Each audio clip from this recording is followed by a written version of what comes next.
Bueno, después de este descanso tenemos con nosotros, tenemos un pequeño cambio. Carlos no ha podido estar aquí, pero va a estar Santiago junto con Ricardo para hablarnos de redes generativas adversas. Y bueno, nada, no sé por qué no aparece por aquí el título. ¿Ya? Vale, perfecto. Nada, les dejo con estos dos cracks que vienen de Decide. Y nada, ¿qué decir con ese título? Welcome to the jungle.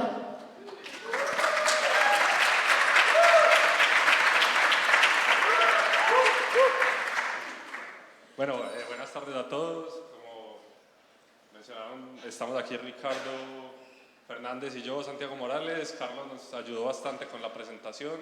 Venimos de Decide, un poquito de spam ahí promocional. Es una consultora muy chula, solucionamos problemas y nos metemos con problemas de I+D. Yo creo que ese es el factor diferencial de Decide. Este tipo de cosas que tenemos el tiempo y los recursos para meternos a preparar charlas, en general con investigación.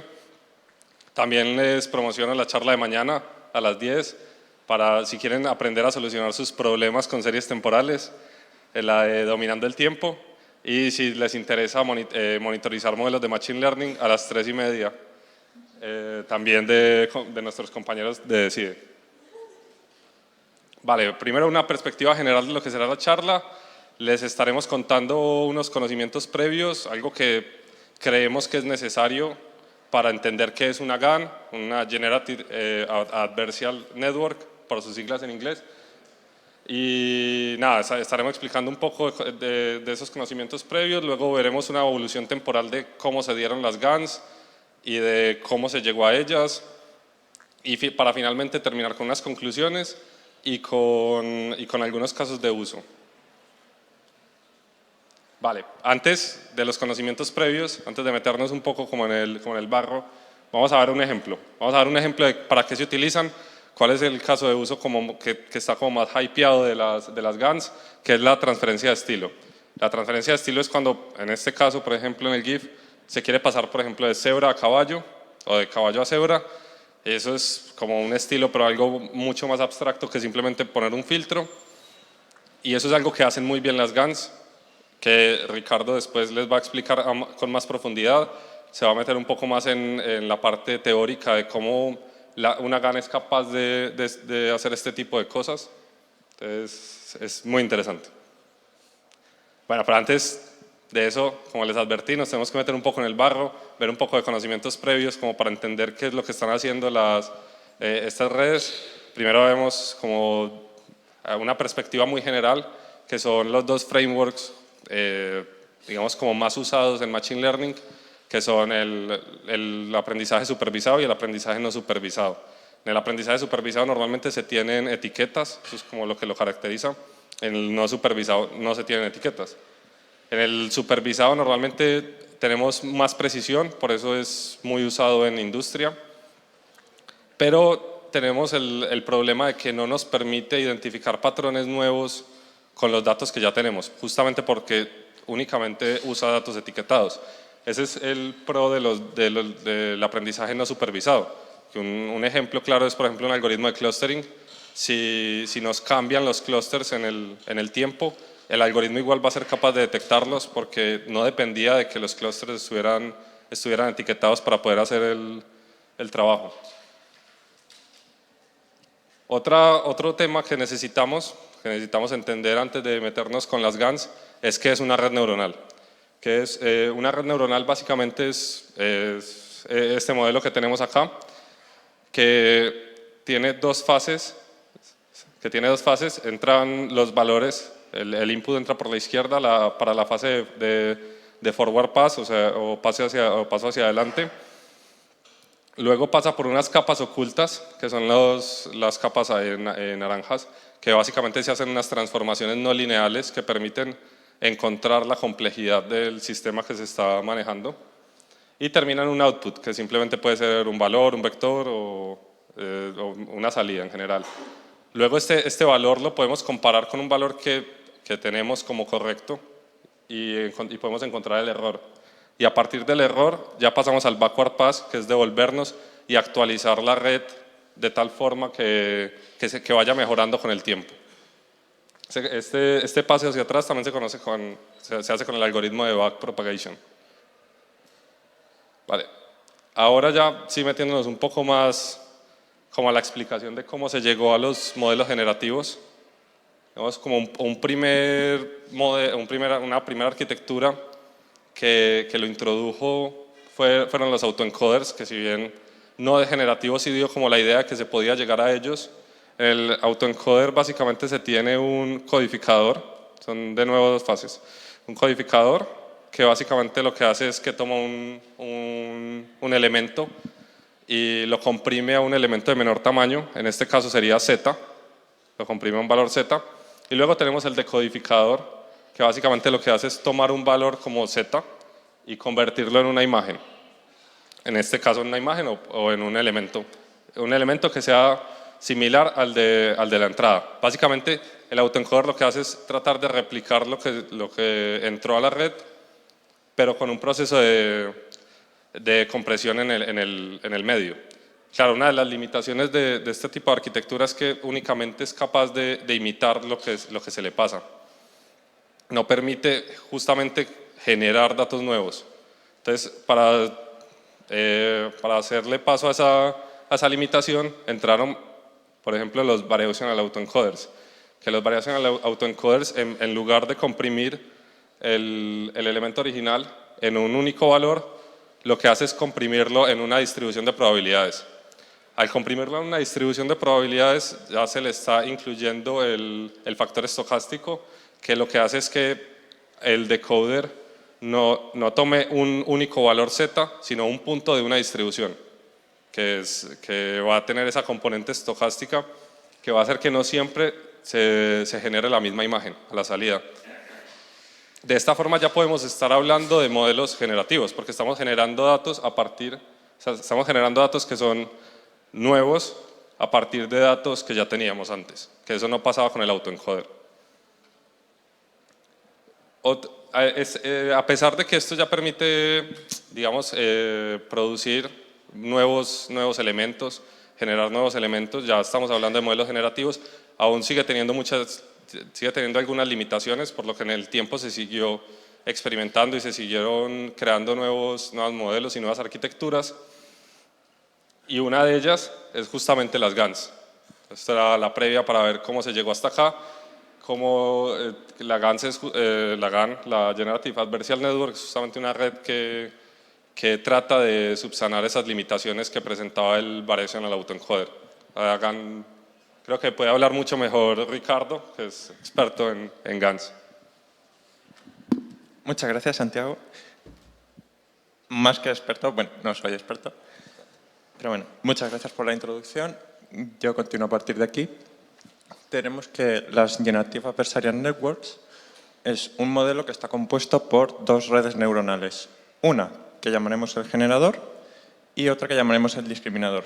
Cada una de estas redes va a tener un rol específico durante el proceso de entrenamiento y ajuste. Tenemos que el generador va a tomar como entrada ruido aleatorio o números aleatorios y va a generar elementos sintéticos. Por ejemplo, en este caso, una fidedigna representación de la Mona Lisa. Y luego el discriminador va a ser el que va a determinar lo que le enseñas, pues va a ver si eso es real o si eso es falso. Así, en el caso de la primera Mona Lisa, la de arriba, generada, tendría que determinar que es falso y en la de abajo tendrá que determinar que es real. Este proceso es un proceso de continuo de ajuste en el que el generador va a ir generando cada vez nuevos elementos cada vez más fidedignos y el discriminador cada vez va a estar más fino a la hora de determinar qué es real y qué es falso. Este proceso es un poco el adversarial del que viene el nombre de las GANs, porque el generador va a tratar de engañar al discriminador y el discriminador no se tiene que dejar engañar por el generador. Esto se ve mejor con un ejemplo en el caso de intentando generar imágenes del conjunto de MNIST, que son un conjunto de imágenes de números escritos a mano del 0 al 9. En la parte de arriba tenemos los valores reales y en la parte de abajo luego tenemos las primeras imitaciones del generador. Como son las primeras, son de bastante mala calidad. Pero en el momento en el que se comienza el proceso, se puede ver cómo ya el generador empieza a determinar el estilo de las imágenes de arriba y empieza a generar sus primeras creaciones ya de mayor calidad.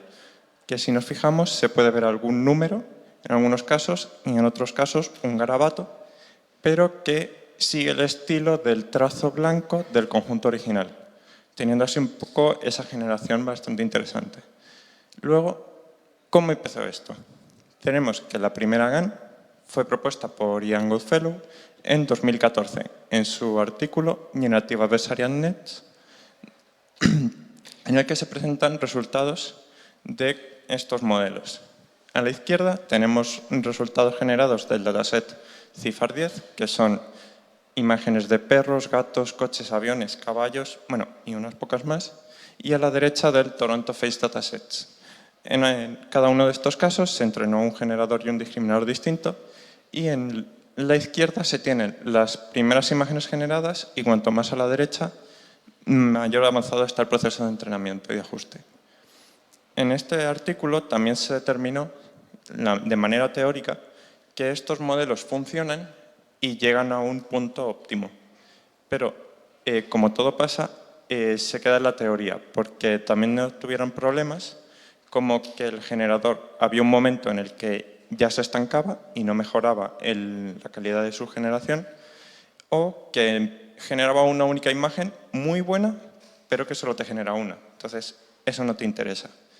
Esto se mitigó con diferentes variantes y aplicaciones que veremos ahora, que para que os hagáis una idea, esto es un poco el esquema temporal. A la izquierda, en 2014, se propuso la idea de GAN y a partir de ahí ya empezaron a salir nuevas variantes, aplicaciones y modificaciones que mitigaban o subsanaban los errores que se encontraron al inicio. Tenemos que una de las primeras modificaciones es la Deep Convolutional GAN, que cambia la estructura de las redes por, en vez de usar redes completamente conectadas como las que le ha enseñado mi compañero al inicio, utiliza redes convolucionales. La diferencia es que son más óptimas, porque las totalmente conectadas tomarían como entrada toda la imagen, mientras que aquí va por secciones, trabajando por secciones y en cada paso no trabajas con toda la imagen, sino que vas moviéndote alrededor de ella. Por ejemplo, aquí en el discriminador tenemos que se selecciona la sección que hay al lado de la cabeza del perro, entonces esa información se comprime a la siguiente capa. Luego se movería un poco más ese cuadrado, un poco más a la derecha y se volvería a comprimir. Mientras que con las totalmente conectadas, cogerías toda la imagen, la comprimes. Siguiente paso, toda la imagen y la comprimes, teniendo así un modelo más óptimo y más rápido y eficiente. Otra modificación son las conditional GAN, en la que tanto al generador como al discriminador se les añade una condición adicional. Esta condición puede ser una etiqueta, un número o, en este caso, una imagen. Por ejemplo, el boceto de la Mona Lisa. Entonces, aquí el generador tomaría como entrada el ruido aleatorio y la condición del boceto para generar la imagen de la Mona Lisa, y luego el discriminador tomaría como entrada la condición y la imagen que quiere ver si es real o falsa y la clasificaría como real o falsa. Y una aplicación de esto es Pix2Pix, en el que esta GAN es una red condicional en la que como entrada solo toma una imagen del conjunto de origen, ya no toma ruido aleatorio. Y para este tipo de GAN se necesita tener un conjunto de imágenes pareadas. ¿Qué es eso de imágenes pareadas? Pues que para cada imagen del conjunto de origen se tiene su versión en el conjunto objetivo. Es decir, si os fijáis, cada una de las imágenes de arriba del día tenemos su versión tomada de noche en la parte de abajo. Teniendo así que cuando el generador tiene una imagen generada, aquí a la derecha, se puede comparar con la imagen real de la izquierda y tener un error de qué es lo que se esperaba. ¿Por qué esto es interesante? Porque aquí se le está pidiendo al generador, oye, ya no me engañes al discriminador únicamente, sino quiero que adicionalmente todo lo que me generes se parezca a lo real. teniendo así un error de comparativa como otra condición adicional. Pero claro, no siempre vas a tener esas imágenes relacionadas. Por ejemplo, con el caballo y las cebras. Tú no puedes coger a un caballo, echarle una foto, quitar el caballo, poner la cebra, echar otra foto, porque eso lleva mucho tiempo, dinero y no va a quedar igual de bien. Entonces, ¿cómo se hace aquí? Pues en este caso vamos a tener dos conjuntos. Un conjunto a la izquierda X, que va a ser todas tus imágenes de caballos, y un conjunto a la derecha Y, que va a ser todas tus imágenes de cebras. Entonces, vas a tener un primer generador, que va a ser G, que va a ser el experto de pasar de caballos a cebras. Y un segundo generador, F, que va a ser el experto de pasar de cebras a caballo. Y al igual con los discriminadores, un discriminador que va a ser el experto en determinar si una imagen de caballo es real o falsa, y un segundo discriminador que va a ser el experto en determinar si la imagen de cebra es real o falsa. Con este proceso tenemos que hay una propiedad bastante interesante, que es en la que estos modelos son bastante buenos. Si tú tienes una imagen de un caballo y la transformas a cebra y esa imagen transformada la vuelves a transformar a caballo, se tiene que, si los modelos son perfectos, sería la misma imagen. Entonces, lo que se trata de minimizar es ese error entre tu imagen real y tu imagen doblemente transformada, teniendo así dos modelos. Un generador 1, que es el experto de pasar de caballos a cebras, y un generador 2, que es el experto de pasar de cebras a caballos, teniendo vídeos tan interesantes como el que os hemos mostrado al principio de la presentación. Otro tipo de arquitecturas, ya un poco más generativas, son las Progressive Growing GANs, que son unas GANs que van a ir creciendo a lo largo del tiempo. ¿Qué quiere decir esto? Que en un principio, tanto el generador como el discriminador van a ser unos expertos en imágenes de 4x4 píxeles, pero en cierto proceso del entrenamiento se le añade una capa más, en este caso de 8x8, tomando como entrada lo que se tenía de la 4x4. Y en este proceso ambos modelos se vuelven expertos en esas imágenes de 8x8. En el que si se continúa este proceso, tenemos que cada vez vamos aumentando más la resolución de las imágenes hasta tener imágenes en resolución, por ejemplo, en este caso, 1024 por 1024. Esto es un proceso interesante porque conforme se va añadiendo una capa más, las capas anteriores también se siguen entrenando y siguen perfeccionando esa generación. Entonces, en este tipo de modelos puedes ir viendo progresivamente cómo va generando y qué resultados va generando. Entonces puedes parar antes si de repente no te gusta el camino que está cogiendo. Y no pasaría, por ejemplo, coger el modelo de la derecha y empezar a entrenar ahí y trabajar ahí directamente. Que esperas a que termine todo y ya ves si te gusta o no. Y uno de los principales fuertes de este tipo de arquitecturas es que puede generar imágenes de caras bastante realistas. Por ejemplo, aquí tenemos resultados de la arquitectura anterior en cada uno de los tipos de resoluciones. Pero claro, tenemos que este tipo de modelos no solo se aplican a imágenes. Es algo bastante interesante y sencillo de comprender, pero también tenemos que tiene aplicaciones en otro tipo de sectores. Por ejemplo, la conducción autónoma de vehículos o en el sector del audio de combinar estilos de música. En el entorno médico, pues si te faltan datos de pacientes de que a lo mejor se ha estado midiendo con algún sensor y tienes un hueco de 1 hora, pues utilizarlos para completar esos huecos que tienes en los históricos de los pacientes. O en análisis de series temporales, por ejemplo en la bolsa, simularte alguna tendencia de alguna divisa. O en ciencias de la Tierra, simularte datos de terremotos, que no son muy frecuentes. Pero también tenemos otro tipo de aplicaciones de las GANs en ciencia e industria, ya no solo en teórico y demás, sino con aplicaciones reales de, por ejemplo, en biología, generación sintética de cadenas de proteínas. En medicina, cadenas de RNA o, por ejemplo, estructuras de nuevos fármacos que quieran probar. En la astronomía, la predicción de composición de atmósferas de exoplanetas, que son los planetas que están fuera del sistema solar.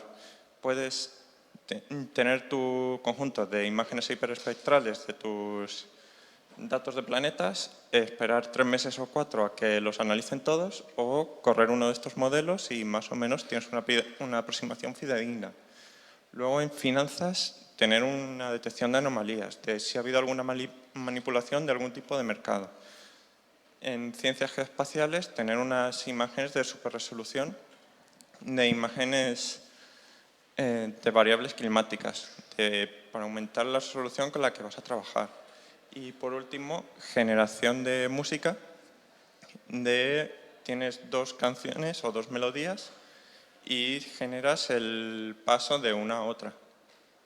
Entonces, con esto ya pasamos a las conclusiones, en las cuales el presente y futuro de los modelos generativos, pues en las GANs tenemos que hay muchos avances teóricos, pero a pesar de ello, siguen siendo unos modelos bastante difíciles y costosos de entrenar y con un entrenamiento bastante inestable, porque te pueden empezar a fallar cuando ya llevas semanas entrenando.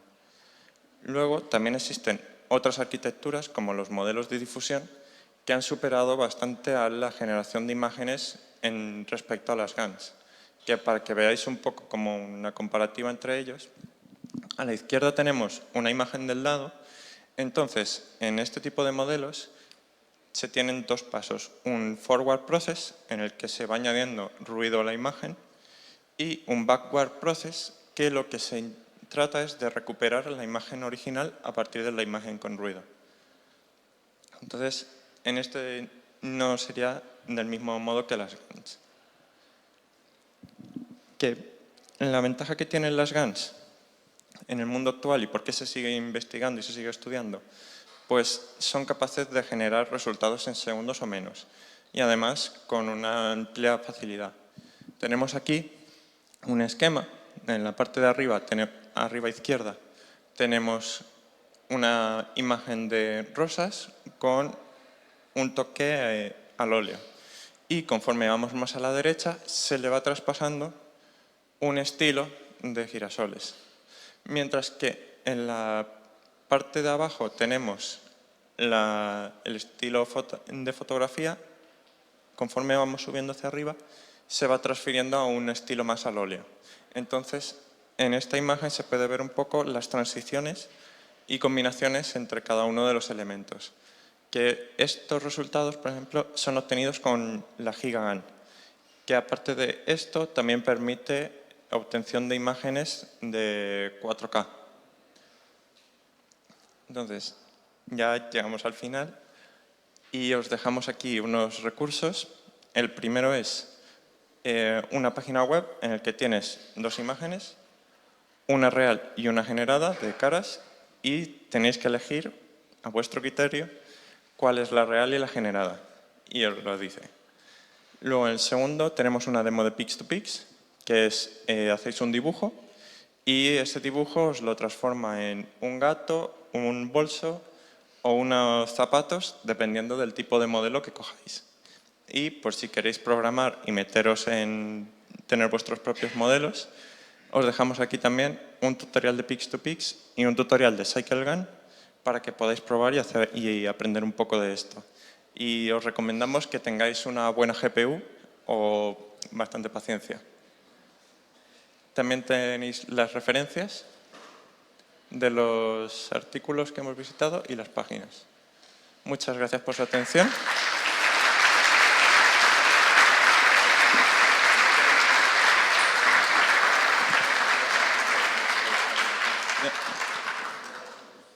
¿Preguntas?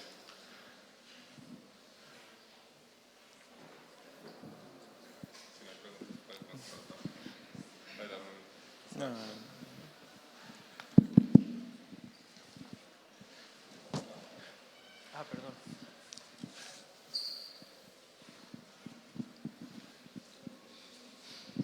Hola, muchas gracias por la charla y por hacer el esfuerzo de explicar algo complicado. Yo tengo una duda sobre esas condiciones del generador y discriminador. ¿Suelen ser siempre las mismas condiciones para cada una de esas redes? ¿Y podéis hablar un poquito más a bajo nivel sobre cómo son esas condiciones matemáticamente o matricialmente hablando? ¿Son tensores? ¿Qué estructura tienen? Muchas gracias. Sí, son ambas condiciones, o sea, es la misma condición, tanto para el generador como para el discriminador. Y matemáticamente pueden ser, si es un único número, un tensor o un elemento de una matriz de un elemento. Si es una etiqueta, puede codificarse como un vector. O si es una imagen, por ejemplo, ya tienes ahí el tema matricial, dependiendo de la dimensión que tenga tu imagen. No sé si respondo totalmente a tu pregunta o queda algún fleco.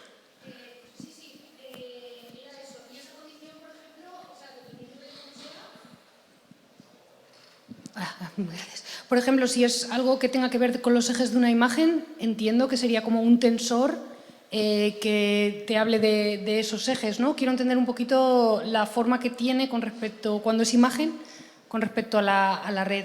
No sé si he hecho bien la pregunta. O sea, al final es como comprimirte la imagen, o sea, la información se la puedes pasar como un tensor o si es una imagen, dependiendo de cómo te lo comprimas. La cosa es que esa condición se acabe pasando tanto al generador como al discriminador en el momento de realizar la clasificación. Vale, lo he entendido muy bien. Muchas gracias.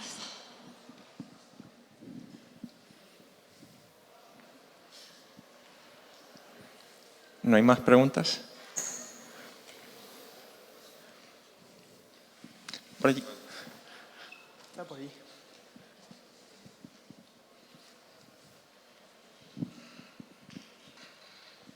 Hola, buenas. Perdona mi desconocimiento, pero no me queda claro. ¿Los modelos de Stable Diffusion son ejemplos particulares de GANs o son modelos totalmente diferentes? Son modelos totalmente diferentes.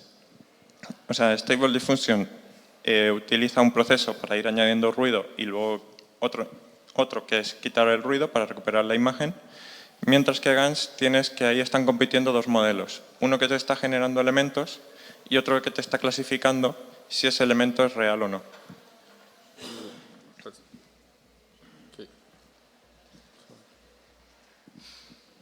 Este no.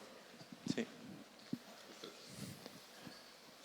Entonces, aquí Stable Diffusion es un proceso iterativo en el que vas añadiendo cada vez más ruido y recuperando la imagen original, mientras que las GANs es yo te genero un elemento, esto es verdadero o esto es falso, según el discriminador. Y según lo que diga, el generador va a recibir el feedback para seguir intentando engañar al discriminador. Al hilo de su pregunta, disculpad la Sí. voz, muy divertido Tenerife. Al hilo de su pregunta, viendo que, por ejemplo, el Stable Diffusion puede ser considerado más o menos como estado del arte, o bueno, no estoy súper metido en el campo, puede ser que haya nuevos desarrollos y tal.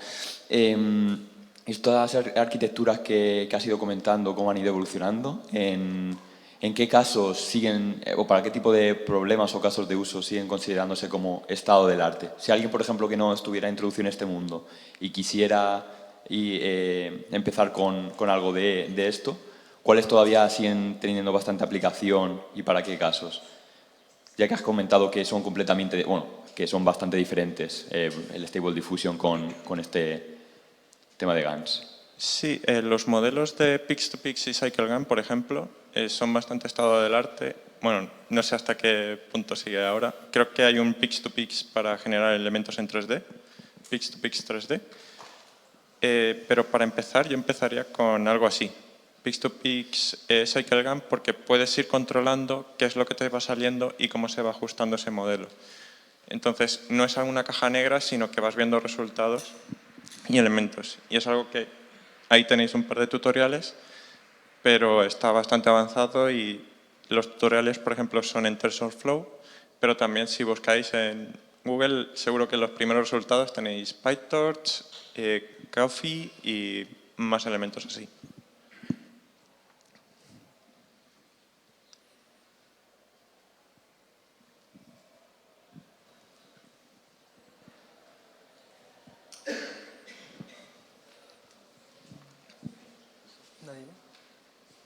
Ya, ¿no hay más preguntas?